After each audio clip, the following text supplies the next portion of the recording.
సూరజ్‌తో పెళ్లికి ఒప్పుకున్న జ్యోత్స్న పారిజాతం చెంప పగలగొట్టిన సింహన్నారాయణ. అసలు ఏం జరిగిందో తెలుసుకోవాలి అనుకుంటే వీడియోని చివరి వరకు స్కిప్ చేయకుండా చూసేయండి. అలాగే వీడియో గనక నచ్చితే తప్పకుండా ఒక్క లైక్ చేయండి. ఇక కార్తీక్ అయితే సూరజ్‌తో మాట్లాడుతూ ఉంటాడు. నేను అంతా గమనిస్తూనే ఉన్నాను బ్రదర్. నీ మనసులో జ్యోత్స్న మీద ఎంత ప్రేమ ఉందో చూస్తూనే ఉన్నాను. మరి నువ్వెందుకు తనని పెళ్లి చేసుకోను అంటున్నావో?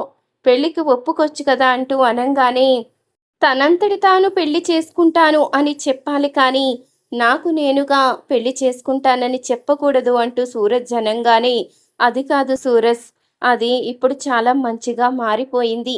ఎంత కాదనుకున్నా అది నా మేనకోడలు. నేను దాన్ని కార్తీక్‌కిచ్చి పెళ్లి చెయ్యాలనే అనుకున్నాను. మా అన్నయ్యకి అలాగే మాటిచ్చాను. కానీ ఆ దేవుడు దీపకి, కార్తీక్‌కి రాసిపెట్టాడు. తను ఇన్ని రోజులు గారాబంగా పెరిగింది. మా పారిజాతం పిన్నే దాన్ని అలా చెడగొట్టింది. లేకపోతే అది చాలా మంచిది. దయచేసి దాన్ని అర్థం చేసుకో. నువ్వైతేనే దానికి తగిన జోడి.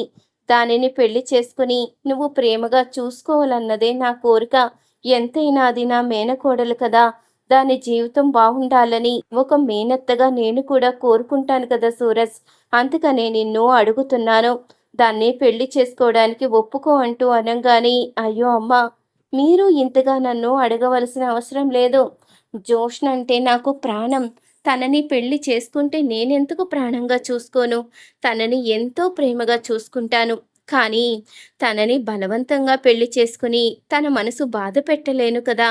నేనిప్పుడు మీ అందరి అంగీకారంతో తనకి ఇష్టం లేకపోయినా బలవంతంగా ఒప్పించి మెడలో తాళి కడితే తను జీవితాంతం బాధపడుతుంది.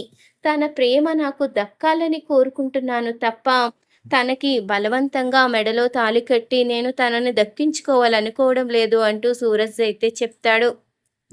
ఎప్పటికైనా ఖచ్చితంగా నీ ప్రేమని అర్థం చేసుకుంటుంది. నేనిచ్చిన గిఫ్ట్స్ అన్నీ తిరిగిచ్చింది అంటే మెల్లిగా జ్యోత్స్నలో మార్పు వస్తున్నట్టే అనిపిస్తుంది. ఇక నీ ప్రేమను అర్థం చేసుకొని నిన్ను తను పెళ్లి చేసుకుంటానని ఖచ్చితంగా చెప్తుంది అంటూ ఇక కార్తీక్ అయితే అంటూ ఉంటాడు. ఏమో బ్రదర్, అంత అదృష్టం ఉందని నేనైతే అనుకోవడం లేదు అంటూ అనంగానే, ఖచ్చితంగా నీకు అదృష్టం ఉంది సూరజ్. నిన్ను జ్యోష్న పెళ్లి చేసుకోవడానికి ఒప్పుకుంటుంది చూడు.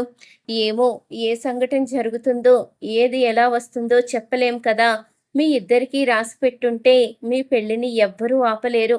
ఖచ్చితంగా జరిగే తీరుతుంది అంటూ ఇక దీప కూడా సూరజ్‌తో చెప్తుంది. ఇక సూరజ్ అయితే అక్కడి నుంచి బయలుదేరతాడు. ఇంతలో అప్పుడే ఇక జ్యోష్న అయితే అక్కడి నుంచి బయలుదేరి వస్తూ ఉంటుంది. నేను బావకి అన్నీ ఇచ్చేశాను. తను ఏమనుకున్నా సరే, నేను మాత్రం తనని ఎప్పటికీ కూడా దూరం చేసుకోలేను అనుకున్నాను. కానీ అన్నీ ఇచ్చేయక తప్పలేదు. ఎవరి జీవితం ఎలా ఉంటుందో అర్థం కాదు కదా!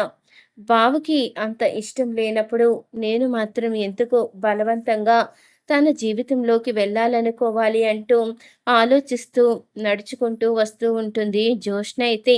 అప్పుడే కొంతమంది రౌడీలైతే జ్యోష్నని పట్టుకుంటారు. ఒంటరిగా దొరికాము. నిన్నెలా వదిలిపెడతాము పద అంటూ అనంగానే, ఎవర్రా మీరు? ఎందుకు నన్ను పట్టుకున్నారు అంటూ అడుగుతూ ఉండంగా, ఎందుకు పట్టుకున్నామో తర్వాత చెప్తాం పద అంటూ తీసుకువెళ్తూ ఉండంగా, అప్పుడే సూరజ్ అయితే వస్తాడు. సూరజ్, నువ్వా? సమయానికి వచ్చావు. వీళ్ళెవరో నన్ను పట్టుకుని ఏడిపిస్తున్నారు అంటూ ఇక అనంగానే అప్పుడే సూరజ్ అయితే వాళ్ళని చితక్కొడతాడు. అది చూసిన జ్యోష్న అయితే, నేను ఆపదలో ఉన్నానని తెలిస్తే తనంతట తాను తన ప్రాణాలు కూడా లెక్క చేయకుండా వాళ్ళని చితక్కొడుతున్నాడు.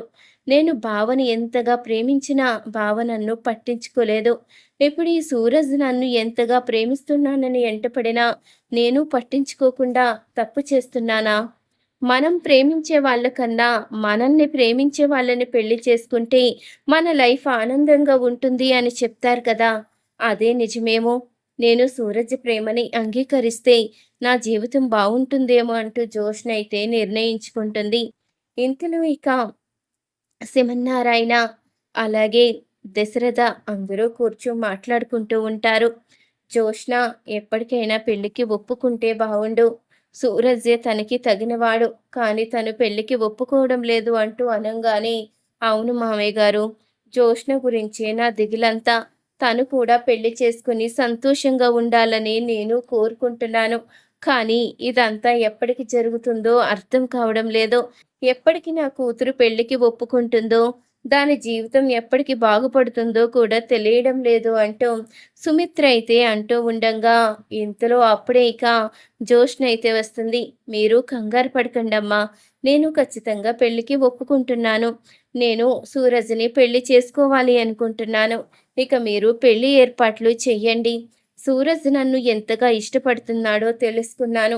బావ నాకిచ్చిన గిఫ్ట్స్ అన్నీ కూడా ఇప్పుడే తిరిగి ఇచ్చేసొచ్చాను. నేను బావకి కూడా చెప్పాను. ఇంకెప్పుడు నీ జోలికి రాను అని. ఇక పెళ్లి చేసుకోవాలి అనుకుంటున్నాను అంటూ జోష్న అంటూ ఉండంగా, ఇంతలో అప్పుడే వచ్చిన దీప అయితే ఈ మాటలు విని ఎంతగానో సంతోషపడుతూ ఉంటుంది. ఇంతలో ఇక ఈ మాట విని సుమిత్ర ఒక్కసారిగా షాక్ అవుతుంది. అసలు ఇది నిజమో కాలో అర్థం కావడం లేదు అంటూ అనుకుంటూ ఉండంగా, ఇంతలో సూరజ్ కూడా వస్తాడు. అప్పటికి సుమిత్ర అయితే ఎంతో సంతోషపడుతూ, మీ ఇద్దరికి పెళ్లి జరగాలన్నదే మా కోరిక. సూరజ్ కూడా ఇంటి వారసుల్లాగే ఉంటాడు. మాకొక కొడుకులా ఉంటాడు. అల్లుడు ఒక కొడుకులా ఉంటే ఆ అత్తమామకి అంతకన్నా అదృష్టం ఏముంటుంది అంటూ ఇక సుమిత్ర అయితే జ్యోత్స్నతో మాట్లాడుతూ ఎంతగానో సంతోషపడిపోతూ ఉంటుంది. నువ్వింత మంచి నిర్ణయం తీసుకున్నందుకు నాకు చాలా ఆనందంగా ఉంది జ్యోత్స్న. ఖచ్చితంగా నీ పెళ్లి అంగరంగ వైభవంగా జరిపిస్తాము. మాకున్నది ఒక్కగానొక్క కూతురు. దానికి ఎంత ఘనంగా పెళ్లి జరిపిస్తామో నువ్వే చూస్తావు కదా! ఖచ్చితంగా నీ మనసుకు నచ్చేలా చేస్తాము అంటూ ఇక సుమిత్ర అయితే అంటూ ఉంటుంది. అప్పుడే జ్యోత్స్న అయితే నేను సూరజ్‌ని బాధ పెట్టకూడదని పెళ్లికి ఒప్పుకున్నాను. కానీ నా మనసు ఇంకా అంతగా అంగీకరించడం లేదు అంటూ జ్యోత్స్న అయితే అనుకుంటూ ఉంటుంది. ఇంతలో ఇక సుమిత్ర అయితే ఎంతో సంతోషపడుతూ, మామయ్య గారు ఇక మనం నిశ్చితార్థానికి ఏర్పాట్లు చేసుకుందాము. ఇక జ్యోత్స్న పెళ్లికి ఒప్పుకుంది కాబట్టి మనకి ఎలాంటి ఇబ్బంది లేదు అంటూ ఇక ఎంతగానో సంతోషపడుతూ ఉంటారు. సుమన్నారాయణ, సుమిత్ర అందరూ కూడా ఇక ఈ పెళ్లి విషయం గురించి ఎంతగానో ఆనందపడుతూ ఉంటారు. ఇంతలో ఇక పారిజాతం అయితే జ్యోత్స్నని పక్కకు తీసుకువచ్చి, ఒసేయ్, పెళ్ళికి ఒప్పుకోమన్నన్ని రోజులు ఒప్పుకోలేదు. ఇప్పుడు ఒప్పుకున్నావు. నేను కాదనడం లేదు. కానీ నీకు ఆస్తి రాసిస్తానని చెప్పారు కదా! ఆ విషయం గురించి మాత్రం నువ్వు గట్టిగా నిలదీయి. ఒకవేళ ఆస్తి గనక నీకు రాసివ్వను, పెళ్ళైన తర్వాత ఏదైనా మోసం చేస్తానంటే మాత్రం ఊరుకోకు. అందుకని నువ్వు ఈ పెళ్ళికి ఒప్పుకున్నావు కాబట్టి ఇప్పుడే ఆస్తి రాసిమ్మను.